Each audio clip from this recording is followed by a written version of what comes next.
¿Cómo recoger la sombra de las flores? Ángela Hernández Núñez. Viajé en un viaje de 100 regresos, de veleidades, fe de suspiro, vueltas sin giros, retos reunidos, y en mi entrecejo sagrado celo de perecer, quizá volver. Este escrito lo hallamos debajo del colchón y, como los demás, parece obedecer a la intención de darnos clave para entenderla, empresa imposible para nosotros que la habíamos visto y amado como a una muchacha común, como a la hermana mayor, para quien nuestros padres tuvieron ciertos privilegios. Faride fue la única que estudió en un colegio. Papá le consiguió una beca en un instituto evangélico. Los demás asistimos a la escuela pública. Cuando terminó el bachillerato, empezó a trabajar como cajera en un supermercado. 6 meses permaneció en este empleo. Un día, sorpresivamente, lo abandonó. Mamá la culpó de carecer de conciencia, juicio, juicio ratificado por las miradas recriminatorias de mi padre. Ambos emplearon todos los medios para extraer la razón de su autosuspensión en el empleo. No la habían cancelado, ni tuvo contrariedad alguna para ajustar la caja cada día, ni tuvo problemas con ningún cliente. Solo al cabo de una semana de acoso dijo, el supervisor me manoseaba. Ya nadie más la molestó. 2 meses después comenzó a trabajar en una tienda de tejidos. Así era ella, sencilla, seria y reservada. Le he traído algunas fotografías, pero debo devolverlas enseguida. Mi madre ha prohibido tocar sus pertenencias. De primera vista, las fotos coparon mi atención, intrigada sobre todo la definida combinación en un mismo rostro de facciones blancas y negras, labios gruesos, nariz muy fina, largo y ensortijado pelo crespo. En los ojos se vislumbraba una expresión tan dual y acentuada como las líneas de perfil, había en ellos una fuerza contenida, expresiva vaguedad, negra llamarada tras una engañosa cortina de vacío. Desde aquella ocasión, la imagen de su mirada subyugante es una carga obsesiva en mi cabeza. En las siguientes clases, al final, me quedaba con José escuchando más detalles. En mi familia las mujeres contraen matrimonio antes de cumplir los 20. Mi abuela casó muy joven, mi madre continuó esa costumbre y Faride casó meses antes de llegar a los 18. No creo que tuviera una idea muy clara de lo que significaba el matrimonio. Tampoco estoy seguro si fue feliz o no, pero sí la recuerdo con claridad, acongojada y nerviosa, tejiendo infatigablemente manteles y cubrecamas, el último año anterior a la partida de Raúl a Estados Unidos. Él casi no hablaba, víctima de un indisimulado mal humor. La situación no era para menos. Faride sostenía el hogar. Tenían 2 hijos y 4 años de casados, y todavía él no había logrado un empleo estable. Al regresar con sus hijos a nuestra casa, ella estaba triste y como aliviada. Ella estaba triste y como aliviada. He dado vueltas y vueltas a las informaciones intentando descifrar los sucesos acontecidos en la casa de José.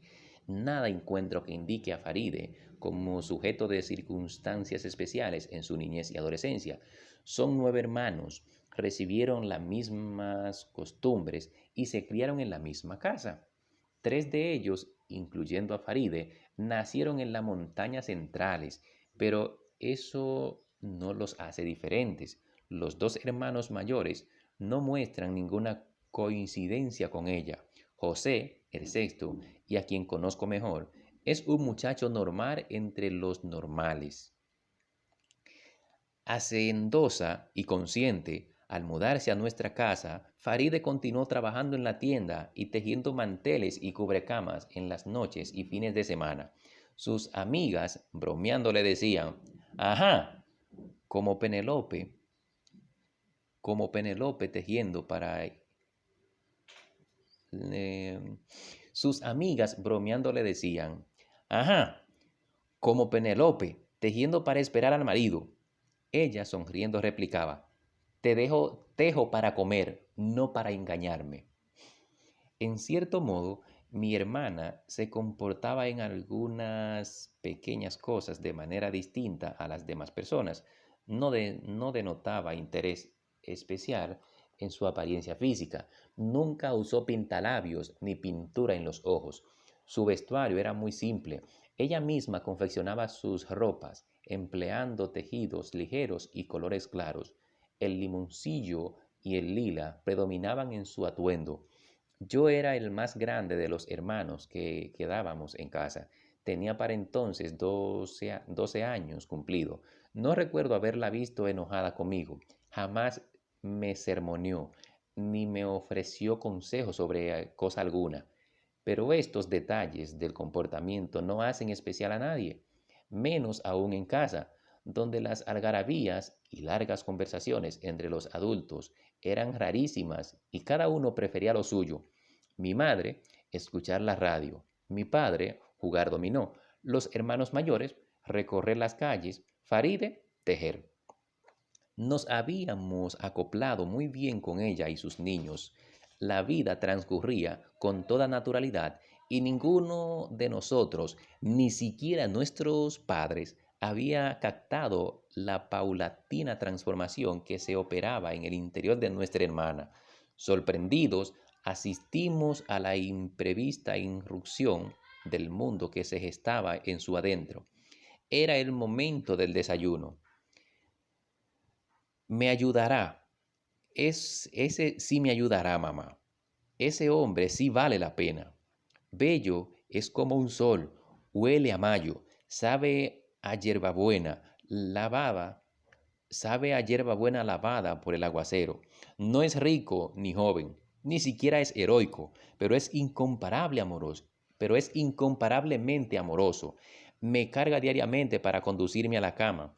Y si vieran, y si vieran qué cama, blanda como una canción filtrada por el agua. Bastan mis miradas para comprenderme. Sabe lo que, sabe lo que apetezco con solo sentirlo. Nosotros no comprendíamos del todo sus palabras. Ni siquiera papá y mamá parecían entender, pues la miraban extrañados. La casa ha reventado de flores en los pocos días que llevamos juntos, flores agigantadas con cada minuto de amor, violentas y amapolas creciendo delirantes, hinojo, girasoles y malvas vinos tinto como paraguas abierto. Ya son un monte. Las orquídeas se trepan por las paredes, formando racimos elegantísimos. Casi no dejan ver nada a través de los cristales. La casa completa es de vidrio transparente. Al principio tenía vergüenza. Al igual podríamos vernos cuando hacíamos cosas en la cama. Al principio tenía vergüenza. Alguien podría vernos cuando hacíamos cosas en la cama. Después advertí que la casa estaba solitaria en el mundo. Enjambres de abejas bordan panales de miel alrededor de los tallos de los claveles. Grillos verdes y coscullos recogen polen para hacer sus hogares. Ah, las malvas me fascinan con su sangre vino tinto retenida con primor en sus corales. Aconséjame, aconséjenme ustedes, ¿qué hacer con un jardín desenfrenado? ¿Qué haremos si las flores continúan encaramándose en el techo y llegan a ocultar el sol? Él podría abandonarme. Sabe que el jardín crece solo para mí. Qué trágico placer, qué amable mortificación. Nos quedamos en silencio. No comprendíamos su discurso, pero nos fascinaba. Mamá y papá la miraban atónito.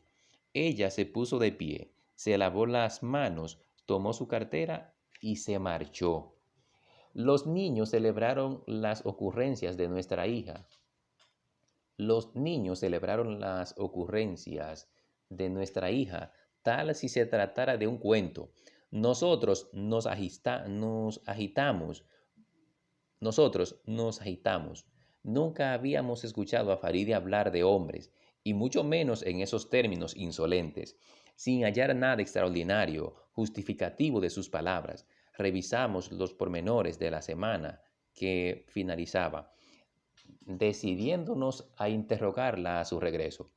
No fue sino hasta las 8 de la noche cuando volvió y ni siquiera nos permitió abordarla.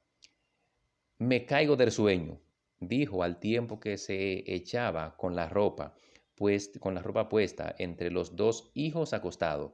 Por primera vez en la vida nos desairaba. Esta irrespetuosa acción nos envenenó la noche. Esta irrespetuosa acción nos envenenó la noche. La coincidencia en la descripción de las palabras de Farid es completa. Los papeles que dejó escritos con su puño y letra tienen también una tónica parecida. En unos y otros, la incógnita principal derivada de comparar su discurso con su escasa cultura intelectual. ¿De dónde extraía sus figuraciones? ¿Puede afirmarse que obedecen a un estado de alucinación? Tal vez un tipo particular de esquizofrenia. Tal vez un tipo particular de esquizofrenia. A veces me inquieta su hermano, más que por vocación.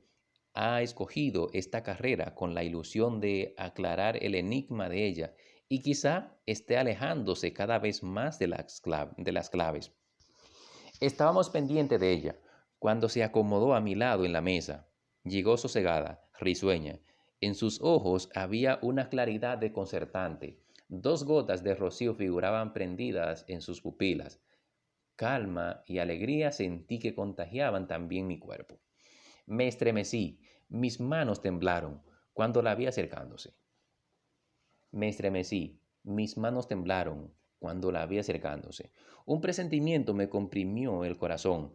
Vi la niña de 6 años con una gran cinta blanca sosteniéndole el pelo, la niña graciosa que se encaramaba en las piernas y yo la retiraba de un manotazo. El ángel de luz que me besaba, me lamía la boca, me abrazaba, me acariciaba los senos y yo la apartaba molesta porque 2 niños más pequeños reclamaban mi atención. La niña insistente que se me metía bajo la falda con ganas de jugar y yo le daba una nalgada porque tenía demasiado trabajo y me estorbaba el movimiento que hacía. La pequeña que en las madrugadas se acurrucaba al lado de mis pies, yo la esperaba, yo con la esperanza de pasar inadvertida, y yo con la acostaba, y yo la acostaba de nuevo en su cama gritándole que se estuviera quieta, la que cuidaba a sus hermanitos para que yo la quisiera más, la que pedía la dejara mamar cuando lo hacía el más pequeño, la que me, la que me exasperaba con sus alamerías cuando ya era demasiado tarde para eso. El mismo rostro, la misma cinta, la misma risa, los mismos ojos.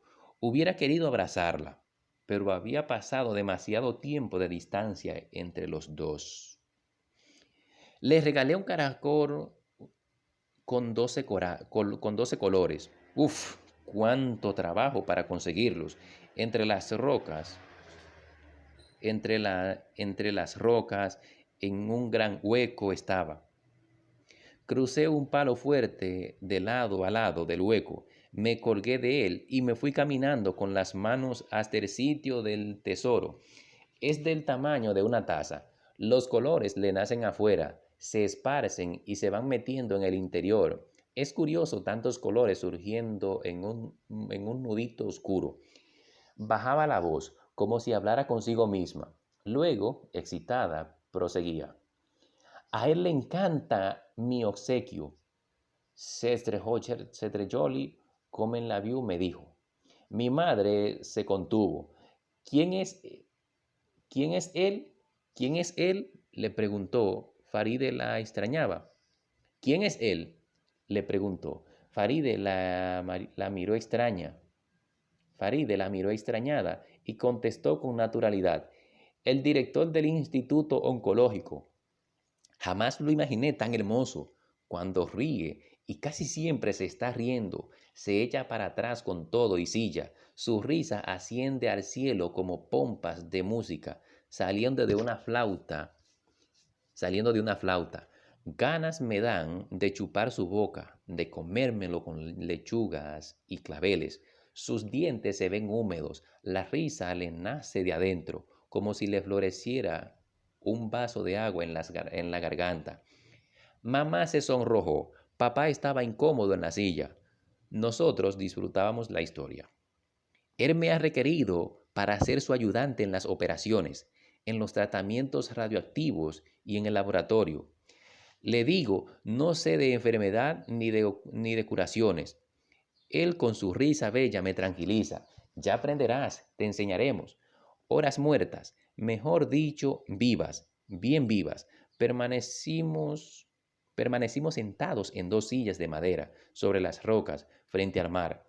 Las otras personas estaban lejos. Las rocas sobresalían sobre el mar. Navegábamos en un aire añil a varios metros por encima del agua. Luego, ensimismada, comentó para sí: Este hombre es especial, me hace olvidar el cáncer. Devoró el desayuno y se marchó con prisa. Nosotros nos quedamos hablando del cáncer. Para uno era un abejón con cuernos, para otro una mata con manchas blancas. Sin poder ponernos de acuerdo, preguntamos a mamá. Apesadumbrada nos contestó: Es muchas cosas a la vez. Mi marido y yo estábamos inquietos. Educamos a Faride como buena cristiana. No la reconocíamos en esos discursos atrevidos. Llegamos a suponer que tal vez estuviera en mala compañía. Pero de todas maneras, una gente no cambia así por así, de la noche a la mañana. Son sueños. ¿Te diste cuenta hoy? Son solo sueños. Ella ella lo cree es realidad. No es normal lo que sucede. Saldrá a contar esas porquerías por ahí. Dirán que es una vagabunda. El marido en Nueva York trabajando y ella viviendo con distintos hombres. Quien no conozca no tomará en serio sus palabras. El lunes mamá nos levantó temprano, nos hizo desayunar con prisa y prepararnos para la escuela. No pudo impedir, sin embargo, que antes de irnos escucháramos a nuestra hermana decirle en la cocina: Mamá, son un amor los jovencitos. Se llama Andrés y me lo presentó Lucía en su fiesta. Fuego a primera vista. Vernos y prendernos. No es para menos. Tiernecitos, adoroso, suave, con sus ojos verdes. Parece un hijo grande entre mis piernas. Hallé el papel en la mesita de su cuarto. Eran sus letras y su contenido al parecer se refería al cuento de Caracol y el médico. La desperté bien temprano, todavía no clareaba el día. La llevé a la cocina, quería hablarle sin perturbaciones. Quizá el papel descifrara algo. ¿Acaso sus cuentos no fueran más que ideas copiadas de algún libro trastornador? ¿Qué es esto?, le dije. ¿No lo ves? Lo escribí anteanoche. De las piedras son pariente, de las costas de olas finas, de frailes horizontes, de corales desenrocados, que me nacen la vigilia de claroscuros movimiento, con su melodía desenvuelta, con su sonoridad de mar lejano, con su canto pacífico desentendido, con su nácar que devana línea submarina y la toma como vino, como sal, como leche elemental. Había repetido de memoria las letras del papel. Entrecerró los ojos y continuó recitando, como si estuviera leyendo algo escrito detrás de los párpados. Húmeda y sorprendida como el recién nacido, apenas me palpo, no tomé el sol, tiempo no hubo, ni aprendí mi lengua, ni detecté las claves de mi entorno, yazgo en mí, aletargada y tímida, blanda son mi textura en el embrión de mí. A veces me remuevo. Sentí un escalofrío en mi espalda. No me atreví a interrumpirla. No era mi hija quien hablaba. Existir y no ser, existir y no ser es un milagro. Ser el borde de lo descifrable, esquisencia, equidistancia de la aceptación, una cordura al margen del precepto, un lúdico candor, una dorada vértebra escondida, encaje de violetas circulares que forman un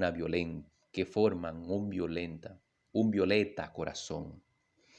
Casi sin voz le dije, Faride, hija mía, ¿qué te ocurre? Tampoco me atreví a tocarla. La presentía distinta y ajena. No me sucede nada, mamá. ¿De dónde sacas esos cuentos? ¿Cuáles cuentos? Lo que acabas de decirme, los del desayuno, del sábado y el domingo. No son cuentos. Esta poesía la escribí hace 50 años. Es mía. No hago cuentos. Nunca me aprendí uno. ¿Me estás diciendo que son verdades, realidades? ¿Qué es verdad, mamá? ¿Qué es verdad, mamá? ¿Qué son realidades? La verdad es la verdad. ¿Me está diciendo que son verdades, realidades? ¿Qué es la verdad, mamá? ¿Qué son realidades? La verdad es la verdad, la misma que aprendiste desde niña. La realidad es que tú tienes 23 años. No puedes haber escrito no puedes haber escrito nada 50 años atrás. Dime la verdad. Tú nunca mentiste. No miento.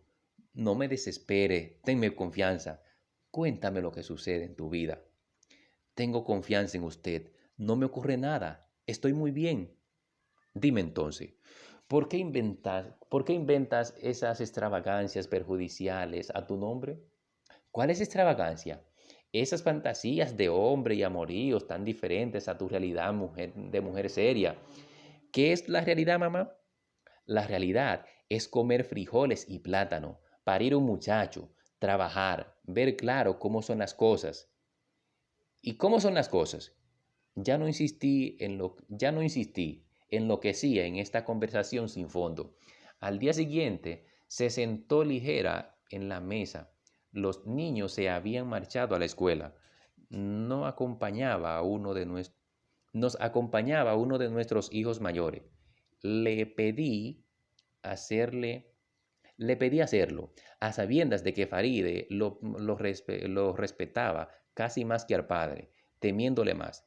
De jovencita fue a ese hermano a quien encomendamos su cuidado. Sin embargo, ella no se inhibió con su presencia. Fue un viaje bellísimo y a la vez aburrido. 2 meses en el mar, viendo cielo, viendo azul y mar y azul, viendo azul y más azul, viendo las mismas personas, los mismos pájaros atemporales, planeando sobre nuestras cabezas. Pero valió la pena.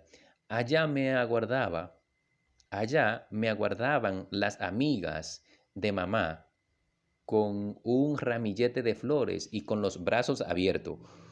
Fui con Ferita a matricularme en la universidad.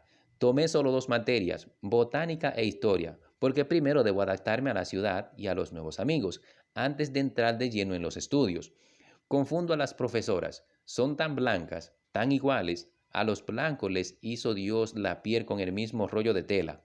Ayer fuimos a ver Sombras de Sueño, de Unamuno. El teatro es elegantísimo y no menos la gente.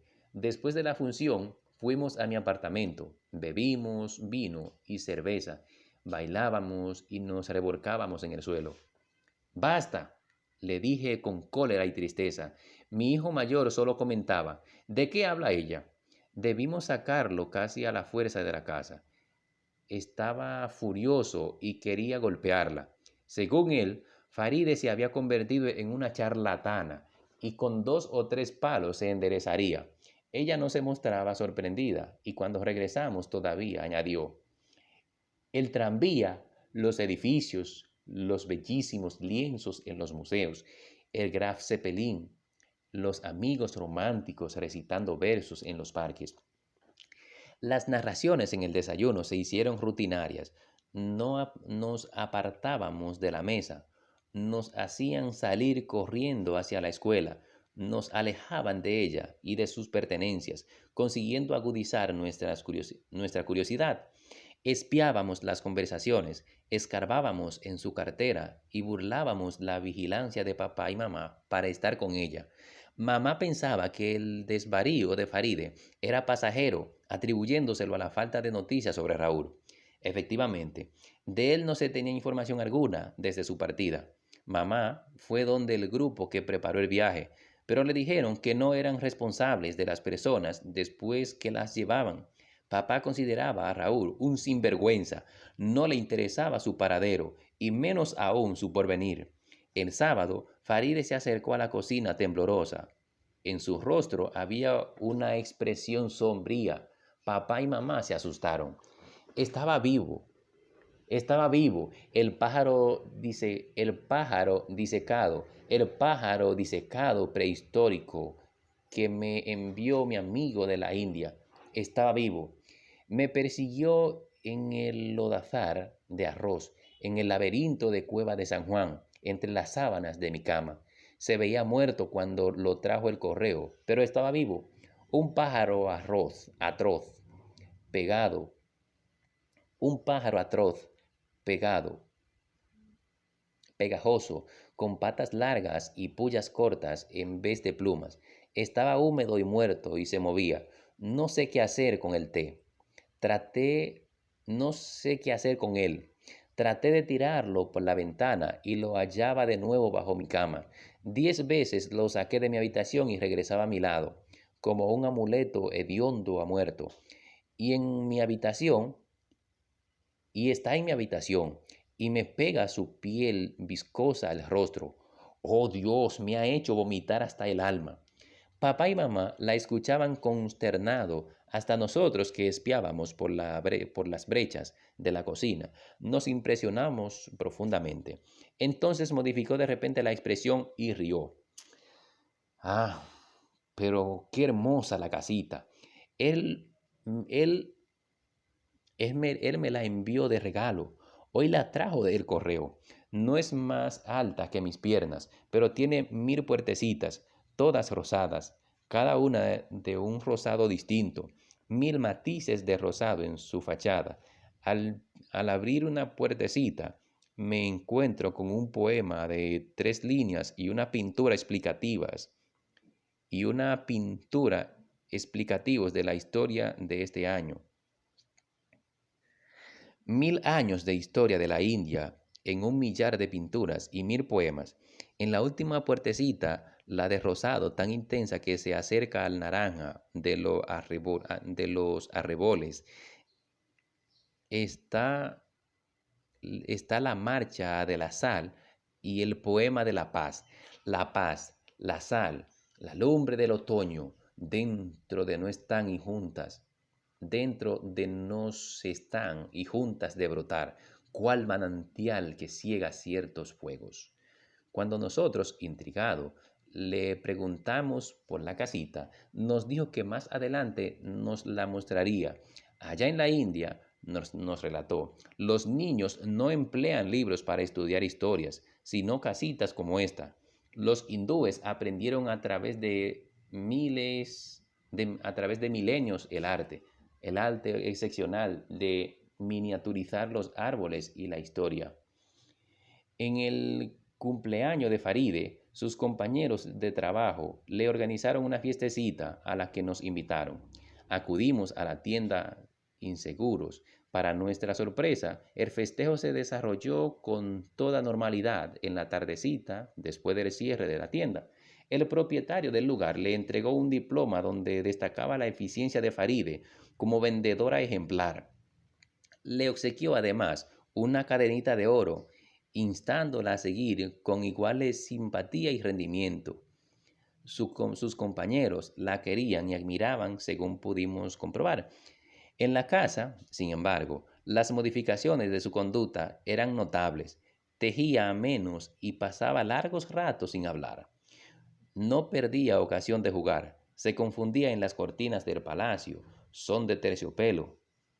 Se confundía en las cortinas del palacio, son de terciopelo azul. Estaba la pájara pinta sentada en su mate limón. Caracolito de la mar que te quedaste sin bailar. Corría y saltaba con gran energía y ninguno de nosotros podía darle alcance cuando jugábamos al topao. Papá y mamá se tranquilizaban cuando nos veían así, pero un giro de la situación agitó toda la casa y ya nuestro padre ni siquiera se molestaron en ocultarnos su zozobra. Era domingo. Papá estaba jugando dominó con un grupo de amigos en el frente de la casa.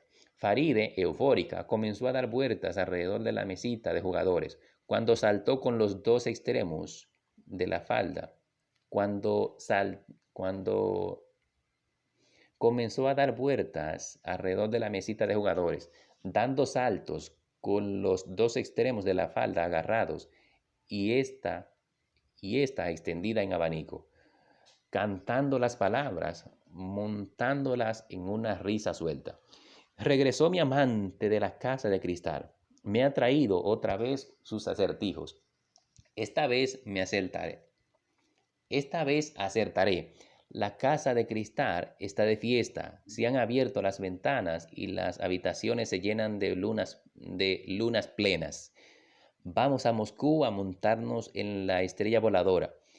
Él se entretiene con los trapecitas. Juntos hicimos una escultura a la ternura del oso panda. Providencia. Juntos hicimos una escultura a la ternura del oso panda. Providencia brilla como un coscullo en el mar Caribe, con los ojos pescadores, en playa dorada por las madrugadas. Rondamos sus aguas con cintas boreales, tejimos una barca que sabe de Itaca por hielos eternos. Vamos animados en expediciones, camellos de plata, nos llevan al lomo por cumbre de nieves, tan clara, tan bella, que en su transparencia se derrite el tiempo, se disuelve el alma. A partir de aquel suceso, se transformó totalmente nuestro hogar. Faride contaba sus delirios a quienes quisiesen escucharla. Algunas personas iban a nuestra vivienda y la estimulaban a hablar, a fin de nutrir las murmuraciones que circulaban por el barrio. Apresurados, papá y mamá reunieron el dinero y la llevaron a un psiquiatra. Apresurados, papá y mamá reunieron dinero y la llevaron a un psiquiatra. La examinó, sometiéndola a diferentes pruebas. Inspeccionó sus reflejos, le tendió trampas a la lógica. Más de una hora conversaron.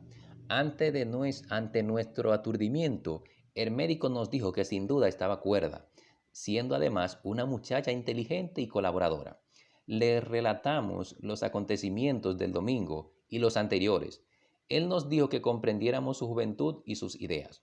Los sueños de cada generación difieren, nos subrayó. Le insistí en oírla frente a nosotros. Le insistí en oírla frente a nosotros, pensando que ella lo había engañado. La llamamos y le solicité que recitara una de sus poesías. Entonces ella, con la mayor naturalidad, mirándonos a los ojos, declamó: poblaciones de estrellas deshabitan el cielo para despeñarse en mis firmamentos, matrices de burbujas frescas, desoyen sus manantiales originales y hacen un racimo de agua entre mi sexo, zumos de vírgenes pradera, exprimidos por voluntad propia, forman la sangre de mis andares, soy con ellos, jugo de amor, intrínseco viajero. El médico expresó que esa poesía confirmaba su diagnóstico. Faride era inteligente y original, aconsejándonos que la dejáramos ser tal como era. Partimos de su consultorio más turbados. De regreso, ninguno de los tres dijo nada. Sus sueños fueron ganando terreno con el transcurso de los días. Por las mañanas se hacía difícil despertarla. A menudo se lavaba, desayunaba en la cocina y retornaba a la cama. Con bruscas sacudidas la despertábamos de nuevo. Entonces realizaba 2 o 3 actividades rutinarias y volvía a la cama a continuar el sueño interrumpido. Cuando, cuando a la fuerza la levantábamos y le impedíamos acostarse, mientras yo la sermoneaba sobre la irresponsabilidad en el trabajo y la necesidad de su salario para el sostén familiar, andaba en la casa como un escenario donde fuera la actriz principal, desarrollando un papel conocido exclusivamente por ella. En ocasiones, erguida en la cama, observaba el derredor como si no conociera nada. Caminaba por inercia, repitiendo con nosotros diálogos anteriores. Ensimismada e inexpresiva, tardaba hasta 3/4 de hora en trasponer la franja divisoria de sus dos realidades. Hacíamos lo posible por sustraer a los vecinos del ambiente de nuestra casa. Nuestros hijos mayores entretenían los visitantes en el frente, sacando sillas a la acera y entablando conversación casi en la calle. Yo me abstenía de salir, solo iba a misa los domingos y trataba de hacerlo con el mayor disimulo. Me atemorizaban las preguntas. Prohibimos a los niños entrar a la habitación de Faride. Después de repetidas excusas, nos resignamos a admitir que ella no volvería a trabajar. Así se lo hicimos saber al propietario de la tienda, pero todos nuestros esfuerzos no lograron más que desatar mayores murmuraciones. Las especulaciones de los vecinos eran un cuchillo en mi corazón. Para ellos, Faride estaba preñada. Faride había abortado en una clínica de mala muerte, donde la malograron. Faride tenía hemorragia perpetua. Faride había enloquecido y caminaba desnuda por las habitaciones haciendo gestos pornográficos. Faride estaba pudriéndose de cáncer. Tenía el rostro comido por los rámpanos. Por cualquiera de estas causas la teníamos enclaustrada. Nuestros amigos nos preguntaban en la escuela si era verdad que nuestra hermana olía mal, si tendríamos otro hermanito, cuántos papás le había puesto a sus hijos. Preguntaban si nos enfermaríamos igual que ella. Ante el rosario de murmuraciones, mamá cambió drásticamente de política. Abrió ventanas y puertas, convirtió a las vecinas a tomar, convidó Convidó a las vecinas a tomar café en la casa. Barrió, la, Varió las órdenes que nos impedían estar con nuestra hermana. Permitió a sus hijos acostarse de nuevo con ella y a ella ya no la privó de salir al patio. Las amigas y los vecinos la miraron recorrer la acera, mojar las matitas de berenjenas sembradas en el patio y retozar con sus hijos. Se turnaron para espiarla, ya que solo a veces se dejaba ver. Unos terminaron atribuyéndole una enfermedad pasajera o una pasiva demencia. Sin embargo, aceptaban igualmente que su figura no delataba padecimiento alguno. La vieron como estaba entonces, con el perfil de su rostro más definido, las mejillas sonrosadas y una calma profundísima asomando todo el tiempo por los ojos. De tarde, de tarde en tarde me sentaba a velar su sueño. Ciertos descubrimientos me habían despertado nuevas ilusiones de curación. Contemplándola fijamente, reparé en el movimiento de sus párpados y en el leve estiramiento de sus labios, cuando las voces de las marchantas conocidas ofrecían guandules verdecitos y orégano. No parecía tampoco ajena al vocerío infantil, jugando béisbol en el parquecito cercano. Si mi hija no estaba por entero en esta realidad, tampoco lo estaba en la otra. Las esperanzas de mamá pronto se fueron disipando. La residencia de Faride de este lado de la realidad disminuyó progresivamente hasta ceñirse a una angosta brecha que no más de una hora, hasta ceñirse a una angosta brecha de no más de una hora. Entonces se despertaba por completo, tomaba un vaso de agua, se bañaba y perfumaba, conversaba brevemente con papá y mamá y retozaba un ratito con nosotros, exhibiendo un dominio completo de sus dos tiempos distintos. Cuando estaba dormida, yacía sumida en una honda tranquilidad. Cuando despierta, ágil y clarividente. Cierto día, no despertó a, nos de- Cierto día nos despertó a todos con un grito frenético. Era una calmada madrugada de abril, fresca y olorosa. Nunca la olvidaré. Alrededor de la cama escuchamos sus últimas palabras. Encontré la solución. Bésenme todos, bésenme y ténganme en sus brazos que hallé la solución. Ya sé cómo irrigar un jardín que no para de crecer, cómo recoger la sombra de las flores, cómo evitar que oculte el sol y cómo andar en un transversal por los instantes. Se durmió definitivamente. 6 meses justo permaneció durmiendo, pálida, boca arriba, sonriente. Se fueron desvaneciendo los latidos de su corazón. Al término, al término, lucía como un bello sueño vestido de rosado, un sueño de nuestros padres rehusaban enterrar, un sueño que nuestros padres rehusaban enterrar. Ignoro por qué la familia se inclinó por el dictamen de locura. En José, en José toma fuerza la idea de que se trató de una forma singular de demencia, aún inesperada por la psiquiatría, aún inexplorada por la psiquiatría. Sus planes de estudios están animados por el deseo de continuar profundizando la investigación del caso. La excesión es la madre. La excesión es la madre, para quien la hija estuvo poseída por una mujer del pasado. Su excitación la llevaba a creer que José, por instantes, es invadido por el espíritu de Faride. Solo ellos la conocieron en intimidad, viviendo los pormenores de los momentos más ingenuos de su extraordinario comportamiento. Sin embargo, podrían estar equivocados y quizás se trate de una mera cuestión de poética.